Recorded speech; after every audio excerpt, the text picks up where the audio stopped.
yako. Utakuwa na fahamu, lakini usiwe na Yesu ndani yako bure. Kwa maana jinsi akamtoa mwana wa pekee kwa ajili yako. Leo unaishi maisha ya dhambi. Utajua thamani ya Yesu. Utajua thamani ya msalaba. Atakudai. Tambua thamani ya msalaba. Nitambue nguvu ya Mungu. Yesu msalaba. Ile sio hadithi. Sio kadhani hapa tuko tunaleta hadithi hapo na hadithi. Yale ilikuwa ni mateso halisi ya baba mwanaume. Akaziakiwa, akapigwa mijeledi. Huyo mwanaume akachomwa mkuki. Leo unaishi katika dhambi. Leo mwenye kita bebe kitandani. Leo bebe mtamtangu. Kwenye kazi ya Mungu. Hujajua thamani ya msalaba.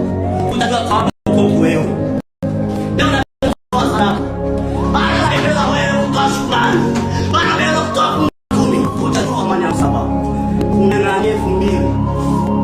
Mungu anamiliki mali zote za dunia ni za kwake. Leo amekwambia leo kidogo na wewe bado unamjua. Mungu nisaidie familia yangu. Baba nisaidie ninaomba. Huyo Mungu sio mjinga, akupatie wewe.